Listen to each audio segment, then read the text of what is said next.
penduduknya kurang dari 5 juta orang, rusaknya lebih dari 30 juta, rusak, domba itu, dombanya lebih dari 70 juta, gitu.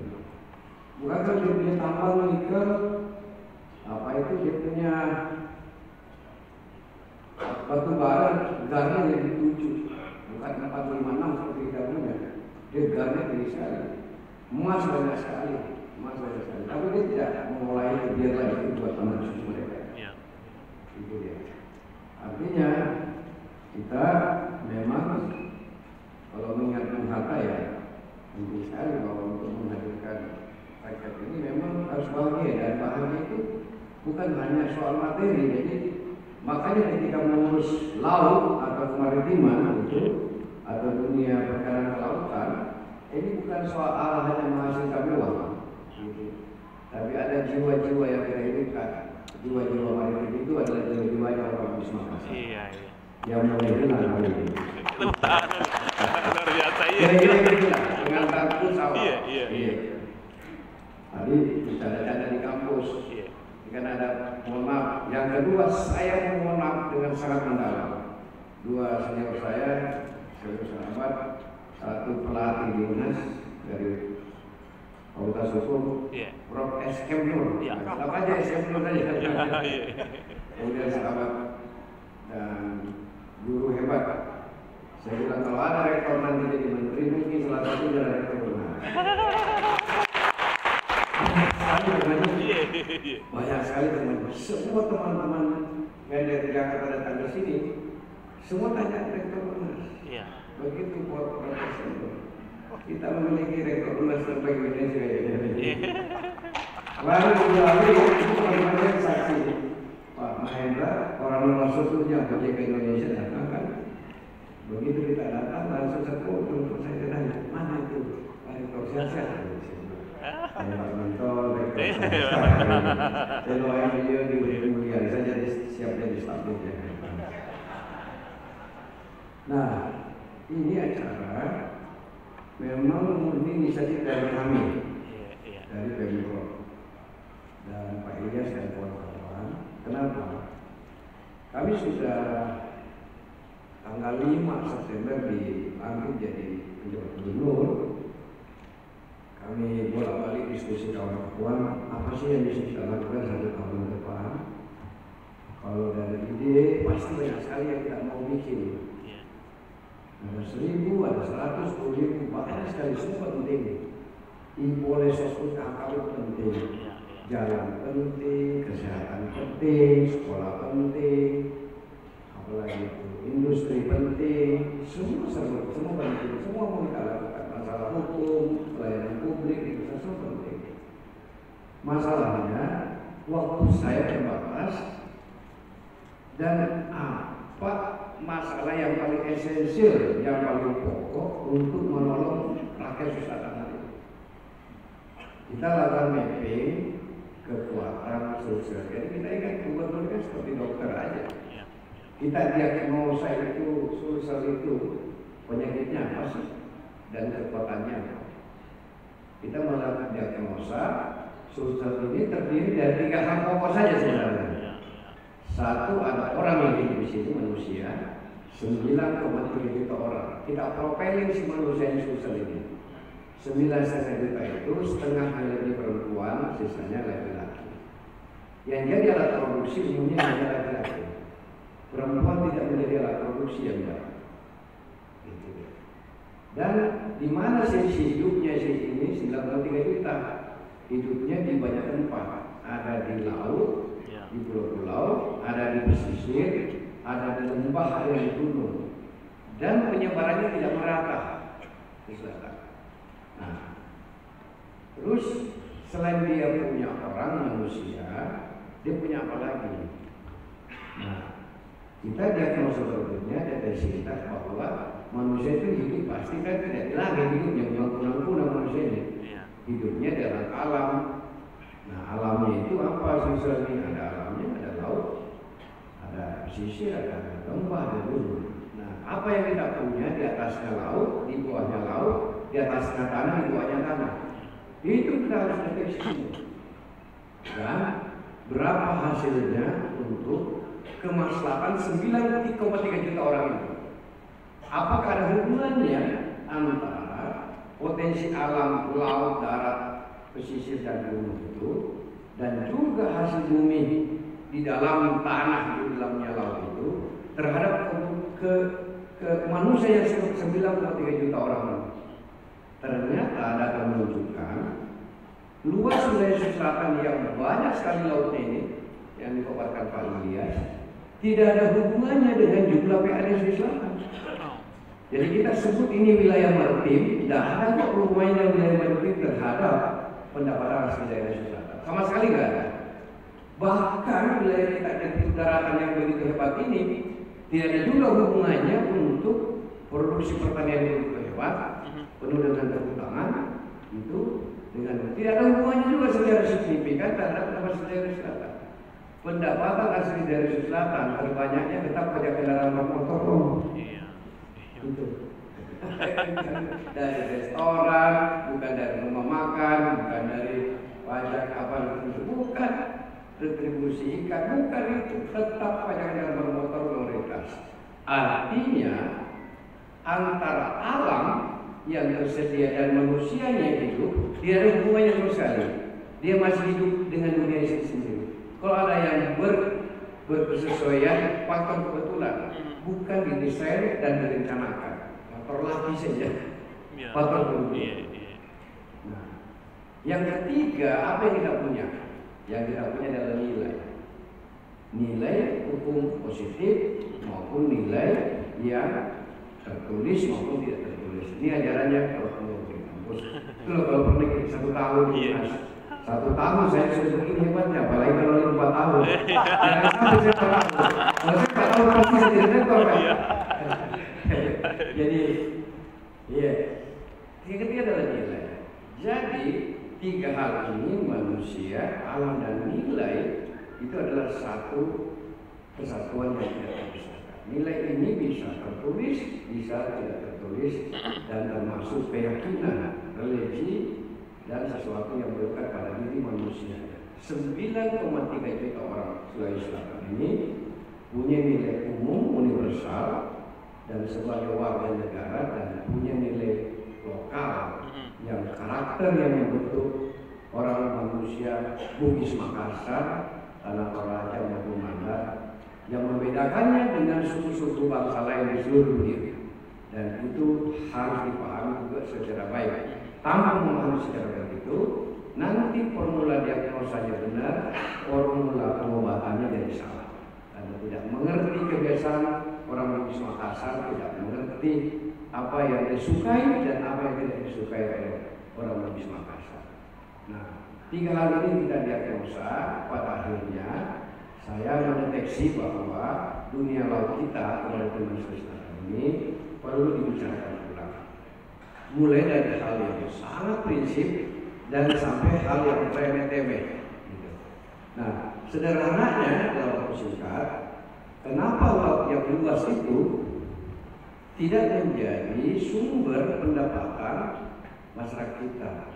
Kenapa orang Bugis Makassar harus melaut ke 90 besar Nusantara, 200.000 lebih nelayan kita yang hebat itu menghidupi seluruh Sulawesi, Maluku, Papua, Bali, NTB, dan Kalimantan Timur dan Kalimantan Utara. Kenapa dia secara lebih satu memang secara alamiah sudah terbiasa di sana, terus kenapa dia harus jauh-jauh? Jawabannya saya lihat sederhana, jawaban singkatnya. Hipotesanya sementara, kenapa dia jauh? Saya berbicara, kenapa dia jauh-jauh? Memang sudah tidak ada ikan di pinggir-pinggir laut. Karena kita bom terus setiap hari, bom ikan terus, dan bom ikan itu masih berlangsung hari ini. Maka kita mengutuk keras hari ini dan apapun siapa pelaku bom ikan dan seluruh perangkat-perangkatnya. Kalau ini dihentikan, yang kami lakukan ini namanya rumah ikan, terumbu karang menjadi tidak ada artinya. Kalau si pembom ikan itu masih terus kita biarkan. Maka terima kasih pada Indonesia, TNI Polri dan Jaksaan dan seluruh kawan-kawan dari kita KKP, dari kampus, dari aktivis sosial. Ayo lakukan peran keras terhadap pelaku maupun ikan di wilayah selatan. Kalau ini dihentikan, iya, ini harus dilakukan. Karena kalau kita dilakukan, inilah akibat sekian puluh tahun.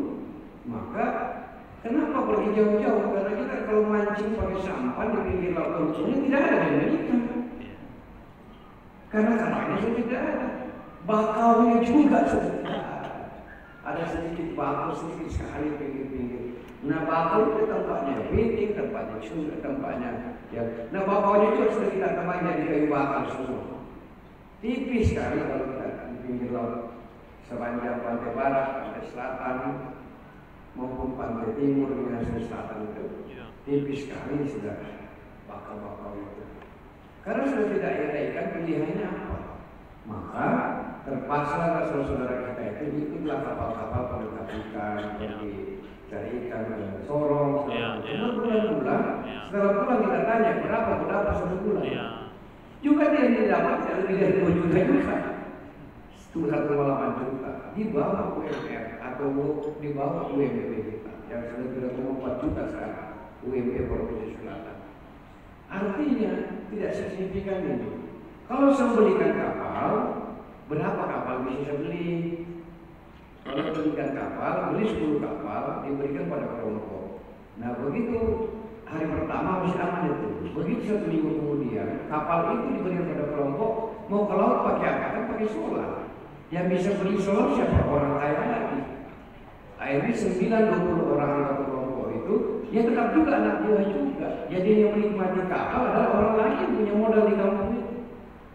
Kegagalan program bagi kapal itu. Nah, terus kita mau bagi apa lagi? Banyak yang kita bisa bagi. Tapi cari formula yang apa yang kita lakukan netral. Seluruh manusia, sekian juta orang selatan yang menyatakan diri sebagai nelayan maupun buruh nelayan itu bisa mendapatkan adil dari negara. Wilayah yang paling netral itu laut. Karena ketika tambak saya kasih itu juga boleh dikasih foto, dikasih bibit.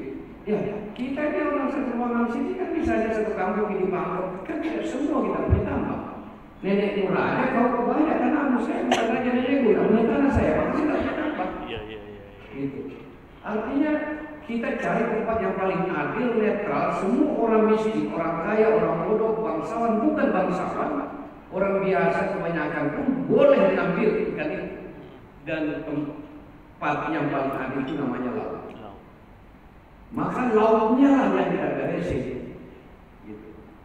Karena semua orang dapat laporan di situ, nggak ditanya pangkatmu apa, kamu alumni UNAS atau alumni UMI atau alumni Jakarta, semua boleh ke laut itu. Nggak ditanya agamamu apa, asal netral, non diskriminatif, universal berlaku. Semua tidak ada lambangnya di situ ya. Boleh mancing di laut dengan gratis. Maka silau inilah memang tempat yang harus kita beresin. Maka saya diskusi dengan HNSI, Himpunan Nelayan Seluruh Indonesia, HNSI. Makasih. Ini gara-gara datang ke kantor Pak Eri dan kawan-kawan itu, diskusinya jadi saya langsung menindaklanjuti. Saya ajak bicara kita Bupati Bulukumba, ya. Jadi ternyata dia hanya punya berapa? Banyak kawan-kawan punya 9 biji, 10 biji rumpun dia bisa ekspor ikan ke Jepang setiap minggu sampai hari ini. Hanya rumpunnya cuma mobil-mobil bekas saja. Tapi ya rumpun. Nah, ternyata saya dapat ilmu dari kawan-kawan dari HNSI. Saya tanya berapa lama itu rumpuan rumpun itu? Katanya nggak usah lama. Sebulan 2 bulan ikannya sudah banyak. Sepanjang airnya lautnya bagus gitu, nggak lama-lama itu katanya. Baik rumpun di atas maupun rumpun apa yang di dalam. Nah, lebih keren lagi kalau kita punya uang cukup, kalau kita bisa bikin terumbu karang buatan. Kita sebutlah si rumpun dengan si terumbu karang buatan ini kita sebut namanya rumah ikan. Kita konseptualisasi namanya rumah ikan. Gitu. Rumah ikan ini dengan jenis-jenisnya. Nah, kalau si terumbu karang ini kita seluruh pesisir pantai Sulawesi Selatan, pantai barat, selatan, timur, terumbu itu kita bisa bikin terumbu karang buatan banyak. Maka 6 bulan ke depan nggak usah sampai setahun kata HNSI, Kalau kita bisa bikin blok-blok 1 hektar ya, malah keren deh idenya. Jangan bikin Pak apartemen begitu jauh-jauh, bikin blok-blok aja, kawasan 1 hektar kira-kira gitu, atau 2 hektar. Bikin begitu, kita belikan bibit kakap 2.500, kalau 10.000 berarti 5 juta, kalau 40.000 berarti kita dengan 100 juta. Itu tidak usah lama-lama, 5 bulan itu sudah banyak ikannya itu. Ada yang bibitnya, ada yang datang secara alamiah. Itu kita yakini kita bisa pesta ikan kita pasti lebih banyak dari Thailand. Jadi sebenarnya susah ini bisa lebih besar dari Thailand. Kalau kita bisa bangun ribuan atau jutaan rumah karang buatan itu, atau rumah ini, dan tidak perlu rakyat kita sekalian ini jauh-jauh pergi mancing cari ikan di pulau-pulau orang. Siapa sih yang mau jauh dari istri? Ya, gitu. Kalau bisa kita coba pakai sampan 3-4 mil, kita sampan ngambil ikan pulang lagi dapat ikan yang malam-malam bisa perlu istri kan begitu ya. Pasti kita tidak mau jauh dari istri, sama anak juga pasti kita tidak mau. Terpaksa mereka jauh dari kampung karena di pesisir Sulawesi Selatan sudah tidak ada ikan. Maka secara alamiah terpaksa bertaruh di tengah-tengah ombak yang dalam. Saya kira ini kita hendak memanusiakan warga kita. Kita tidak boleh lagi biarkan mereka bertarung secara alamiah terus-menerus. Yang itu boleh dilakukan oleh mungkin skala industri ikan, naik kapal, cari kapal ikan di Maluku, di pelabuhan, di laut-laut apa itu Papua silakan saja. Tetapi uang kebanyakan, jangan dibiarkan bertarung seperti itu. Dolim kita. Benarnya itu uang kecil saja, paling 100 miliar ya kasih setahun selesai. Maka saya bilang, andainya dikasih saya mau banyak, selesailah kalau akan selesaikan. Kau usah pakai 20 tahun, setahun saja saya selesaikan. Jadi jadi gubernur itu nggak usah 20 tahun, setahun itu. Yang penting agak lurus ihdina siratal mustaqim. Itu kebaikan orang. Nah, hal ini itu yang saya sampaikan dengan kata itu. Maka ini harus semua dukungannya seluruh pelaku hukuman tidak jawabkan ini sedang. Yang karena ini memang ada kaitannya bidang laut, mohon maaf mungkin konteksnya apa-apa saya kurang. Jangan lupa kita soal dunia perikanan ini memang bukan hanya di laut saja, ada aspek-aspek lain termasuk di apa itu pariwisata, termasuk kita di Sulawesi Selatan itu adalah soal ikan air tawar itu masalah ikan. Saya beberapa hari yang lalu lihat dari udara Makassar, Maros, Papua. Makanya kan saya tugaskan Pak Ilyas itu, maafkan saya tugaskan Pak Ilyas lihat dari udara bersama Kepala OJK. Lihat itu tambak antara Makassar, Maros, ribuan hektar. Ini nggak ada isinya, nggak ada isinya. Ada isinya. Ini dibiarkan bertahun-tahun. Saya lihat, maka saya perintahkan lihat. Saya tanya saudara kita di ramah hari Minggu saya jalan-jalan. Ini airnya gimana? Ternyata kearifan lokalnya antara bulan Desember sampai September itu airnya tawar. September sampai Desember airnya payung atau asin. Ini tidak ada yang mengerti satu orang pun di sini ada mengerti. Karena bapak sekolahnya pagi, saya sekolahnya sore sama malam. Gitu. Kebiasaan itu. Nah, kalau dia bulan Desember sampai September itu tawar, mestinya bisa dikasih bibit ikan tawar kan? Namanya dilah. Jangan dibiarkan kosong di ribuan hektar ini. Tidak bisa industri 2 kali panen ikan-ikannya cuma 3 bulan bisa menghasilkan. Jangan pasrah terhadap alam. Yang dilakukan oleh rakyat kita dibiarkan bertarung sendiri. Saya lihat kita di udara, kemudian setanya di Maros, Adinda, ini apa dikerjakan rakyat kita terhadap tambak-tambak kita ini? Anu diubah jadi sawah. Bagaimana mungkin bersawah di pinggir-pinggir laut itu? Nah, logik sekali. Tapi karena dia melakukan aktivitasnya sendiri berdasarkan lalu kemudian saja dia supaya si tambak-tambak dia tidak produktif ini ada di sini. Nah, disinilah para pengusaha, para akademisi semua harus banyak di lapangan.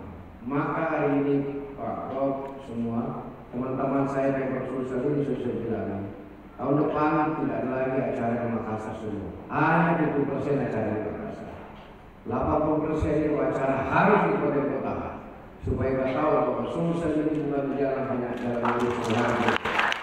Sulsel itu adalah rangkaian gugusan pulau sampai ke NTT dari Selayar sana, Wonosobo sampai ke timur sana. Kita harus lihat. Oh, bikin acara di kampung-kampung segala macam. Uang kita terlalu kecil, maka uang kecil ini harus dibuat adil. Dibuat tempat di kampung-kampung, bikin acara di Batu, kampung sana, bikin acara di atas, biar ngerti kampung. Kemarin saya ke Desa Bangkusulu, Kabupaten Bone, perbatasan melewati dari Bone, lalu melewati 3 kabupaten kalau kita sampai sana. Di perbatasan Maros, Sopeng, Pangkep, sama Batu. Sejak Indonesia merdeka belum ada gubernur sampai sana. Baru saja Dua minggu lalu saya ke Desa Matriwali, naik ke atas gunung dari Camba belok kanan masuk. Sejak Indonesia merdeka juga belum pernah ada gubernur sampai sana. Dan teman-teman saya ini semua teman-teman kita akan mengedukasi mereka. Ini Pemprov kawan-kawan kita membuat pemerintahan Sulsel ini. Nah, terakhir mengelola Sulsel ini tidak bisa hanya menggunakan kekuatan APBN. Tidak mungkin, tidak ada uang yang cukup untuk itu. Maka ke depan dunia perikanan kelautan yang menjadi aset Pemda ini sangat sosialisasi. Swastanya Pemda. Pelabuhan saya PPI ini ada 9, ada 10, 12. Pak Ilyas, ini hasilnya berapa kalau setahun? Dengan uang bangun water, bangun ini 30 miliar, berapa hasilnya kembali ke Pemda? Kecil sekali. Kenapa? Berbasis UPT itu tidak perlu yang besar, karena yang kita bisa dapat banyak retribusi yang tidak mendarat ikan. Saya tidak bisa sebagai Pemda bikin pabrik es. Saya tidak bisa bikin usaha jual aqua di situ. Tidak bisa bikin usaha lain di kawasan PPI. Maka ini harus disosialisasi. Mestinya bikin namanya badan usaha pelabuhan. Nah ini kita sosialisasi, bikin apa itu BUMD untuk mengelola pelabuhan-pelabuhan kita. Kita panggil orang-orang Unhas, Umi, mana pembangunan yang pintar-pintar di kelautan, yang bisnis. Nah kita pasang itu. Rasio yang bagus untuk menghasilkan uang. Tidak bisa kalau PPD kelola berbasis dispenda dan tidak ada pertemuan. Uang kecil saja ya, uang kecil, tidak perlu menghasilkan uang besar. Ini kita akan membangun holding yang besar di bidang bisnis Pemda di bidang kelautan dan siko yang bagus kita pakai untuk memimpin organisasi Pemda ini. Sehingga dia bekerja di situ menghasilkan. Jadi bukan dimekarkan organisasinya yang tidak menghasilkan, tidak produktif. Nah termasuk tadi jawabannya untuk di pulau-pulau. Di TNI Polri sudah dilakukan, ada namanya talent pool, ada model-model rekrutmen setahun misalnya sebelum pengangkatan TNI Polri, mereka yang namanya ini sudah dilatih duluan. Nah, Natuna lah saat terakhir waktu saya gubernur Kepri, gitu, ini membela juga.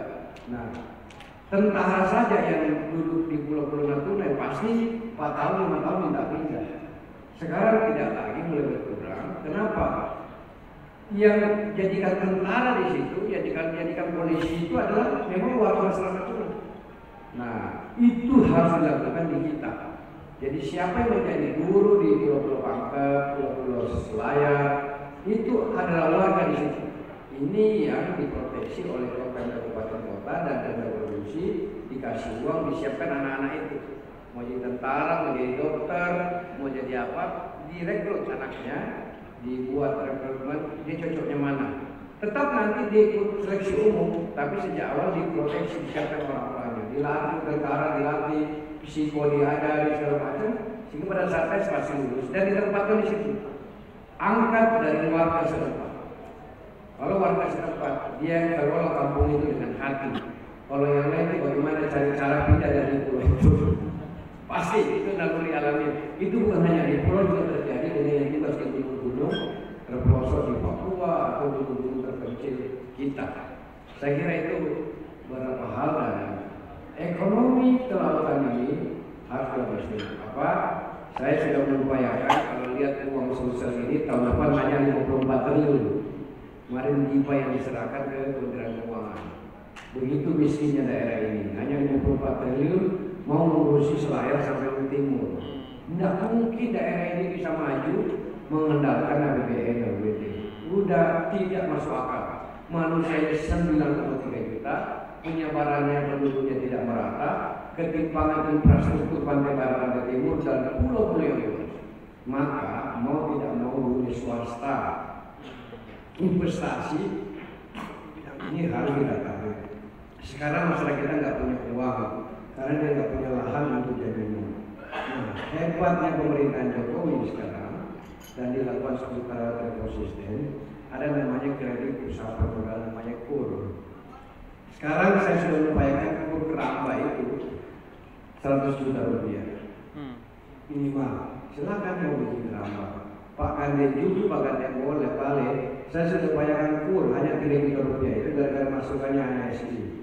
Jadi tinggal dilanjutkan saja. Ini masih ada uang. Kalau makanya sudah kalau gara-gara masukan ASI Pak Kande juga bikin cold storage di belakang itu 3 juta, mungkin belanja 3 juta. Kita dorong namanya kredit super mikro yang dibawa 10 juta rupiah, 3% per tahun, 1/4% per bulan. Di zaman gubernur Bangka ini sebelumnya tidak ada bulan itu. Karena ada bulan. Itu skala bisnisnya kalau itu sekarang mau bikin 1 hektar 100 juta rupiah. Kemarin saya sudah menandatangani akad pertama 1.150 juta di Bone, 13 petani, 11 hektar lahannya di gunung-gunung di Lampung. Minggu depan kami lanjutkan 200 hektar sama Pak Susilo, 6% pertama. Pak, lahan saya cuma 2 are, 10 are, berarti cuma 1000 meter. Saya tidak perlu 100 juta, saya perlunya hanya 9 juta. Tidak apa-apa. Kita siapkan juga super mikro, hanya 3% kalau di bawah 10 juta. 3% per tahun, hanya 0,1/4 kalau 0,25. Jaminan usahanya adalah usaha itu sendiri, kebun itu sendiri. Nanti dibayarnya setelah panen. Ya, panen. Kalau ada bank sosial, Bank Himbara, BNI, BSI, Bank Mandiri, lagi BSI, Bank Syariah Indonesia, dan Bank Sosial Barat. Kalau tidak layani Sulawesi Selatan, Sulawesi Selatan lapor kepada saya. Saya pastikan akan dilakukan penindakan karena Bank Sosial. Saya kontrol langsung. Karena ini sudah kita menjadi kebijakan bersama OJK dan sudah kita sepakati perbankan. Nah, ini sedang sedang kuat namanya TKAD, Tim Percepatan Akses Keuangan Daerah. Jadi ada 2 ini, TPID untuk inflasi. Inflasi sudah kita kendalikan. Ketika saya datang 3,53%, 1 bulan saya kerjasama dengan Forkompimda dan Satwa lain, saya turunkan 1 poin menjadi 2,33. Pertama dalam sejarah Sulawesi. 1 Desember kemarin kita masuk lagi 2,79, langsungannya 2,86. Sejarah pemimpinan Selatan tidak pernah sekali inflasinya di bawah nasional. Pertama kali tidak bisa sejarah, hanya kerja. Kerjanya sederhana saja, tidak pintar-pintar amat kita ini. Kami ngajak tentara, ngajak polisi, ngajak jaksa, ngajak BI, ngajak semua kita ajak, termasuk teman-teman bupati wali kota untuk nih bersama. Saya bilang susah ini gampang, karena kita hebat-hebat sebenarnya. Yang kurang apa susah-susah? Kurang bisa kerjasama. Orang pintar banyak sekali. Nanti perlu orang yang mampu organisasi mereka supaya orang-orang hebat itu mau kerjasama. Kolaborasi yang keren-kerennya. Gitu. Sulsel juga mundur sekaligus maju beberapa abad yang lalu, 350 tahun daerah ini dijajah oleh Belanda. Rumah setinggali rumahnya Belanda bisa tinggali. Nikmat sekali untuk mereka. Tanah yang baik itu hasil bumi di bawah bangun kampungnya. Netherland. Kota di atas laut, kota di atas air. Harta dari Belanda. 350 tahun, 7 generasi, 6 generasi. Kalau satu orang usianya 70 tahun, ya 6 kali 7, 17. Mereka tidak meninggalkan kampung ini. Daerah ini tidak pernah maju selama kalian, buat saya, dan kita semua ini masih muda dulu. Kita tidak mau jadi rakyat asal selatan yang muda dulu hari ini ke depan. Kita membangun daerah ini, hentikan dari pikiran-pikiran kotor. Lawan orang-orang yang selalu berpikiran kotor untuk kebaikan dan kesejahteraan orang-orang. Jangan ragu-ragu. Karena kalau kita biarkan, daerah ini tidak akan pernah maju.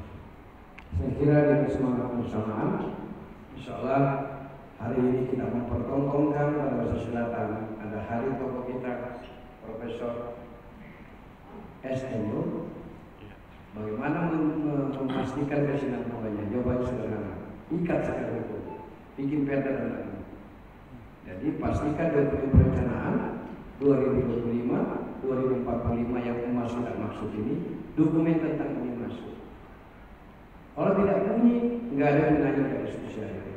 Ada waktu 3 bulan, teman-teman Pemprov sedang menyusun dokumen perencanaan pembangunan Selatan 2025-2045. 20 tahun ke depan. Bagaimana roadmap kemaritiman di Selatan 20 tahun. Ini yang berbunyi. Kalau tidak bunyi nasionalnya, sudah pasti nggak bunyi. Sama dengan roadmap sampah. Tidak ada bunyinya. Roadmap sampah 20 tahun ke depan diselesai. Hari ini sampah kita anggap sesuatu yang biasa. Bagaimana soal pisang? Pisang 20 tahun ke depan seperti apa? Bikin roadmap-nya. Bagaimana suku 20 tahun ke depan? Bikin roadmap. Semua bikin roadmap-nya. Sedih kita lihat di sosial dunia hari ini. Semua gunung-gunung kita kumpuli, nggak ada pohon-pohon yang mengikat. Semua kita sambil satu. Gitu. Jadi mudah longsor gunung-gunung ini semua. Nggak ada pengikat. Produksi terbatas. Saudaraku, tahun depan saya akan tanam sukun 1 juta pohon. Satu pohon sukun menghasilkan 100 buah sampai 300 buah per tahun. Kalau pakai ilmu kampus bisa dikoskan, bisa berbuah 2-3 kali setahun. Berarti tahun depan, 2 tahun yang akan datang, atau paling lama 3 tahun yang akan datang, saya akan menghasilkan buah sukun minimal 100 juta buah sampai 300 juta buah. Sudah pasti sukun buat kesehatan bagus. Dan tidak ada satu negara di dunia yang dikenal sebagai penghasil sukun terbesar, apalagi Indonesia. Jadi 2 tahun ke depan Sulsel menjadi penghasil sukun nomor 1 dunia. Sedunia. Jadi sebenarnya nomor 1, karena nomor 2. Nah, tadi ada Pak JK, Kepala dan orang bilang, kenapa Pak sekali gubernur? Salah nih, karena perbandingkan dari tokoh lokal. Saya ini adalah dirjen Kementerian Dalam Negeri. Dan ketua umum masyarakat Republik Indonesia, istilahnya guru besar semua. Jadi anggota saya itu guru besar semua dari berbagai instansi dan berbagai kampus di Indonesia. Jadi biasa bimbing armada besar. Jadi kalau jadi gubernur itu rasanya seperti bimbing kecamatan saja. Tidak ada biasa. Jadi saya kira itu saya sampaikan apa yang saya muliakan. Dan kita hendak memikirkan diskusi ini nanti melahirkan dokumen yang paling strategik, ekonomi biru.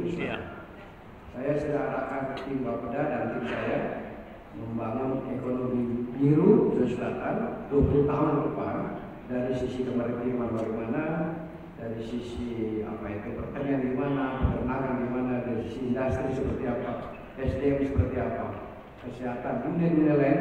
Kita diskusikan semua bahwa kita menuju Sulsel 2045 dengan penuh harapan dan lingkungan terjaga. Darat atau udara. Dan kalau 1 miliar pohon ini kita tanam saja ke depan, kelihatan itu hasilnya. Kan kita sekarang 26 derajat, turun kan? Udara kita lebih sejuk, lebih dingin, lebih hangat, lebih bersih, dan itu harus kita pastikan. Siapapun hari ini yang berperan untuk kebaikan manusia, apalagi mengelola kelautan dengan baik, dia akan diridhoi oleh Tuhan Yang Maha Kuasa dan didukung oleh seluruh manusia di dunia. Karena yang kita perjuangkan ini adalah kepentingan umat manusia orang. Saya kira Prof. Rektor UNAS tidak memiliki rektor yang salah satu rektor KBI Indonesia yang kebetulan beliau punya bidang keilmuan. kelautan. Besar di bidang perjalanan kelautan dan orang praktek. Kita bangga dengan beliau, mau bimbingannya Prof. Prof juga nanti kita bikin perdanya. Bikin dokumen perencanaannya 20 tahun depan dan tahun depan harus kita buat perda. Entah itu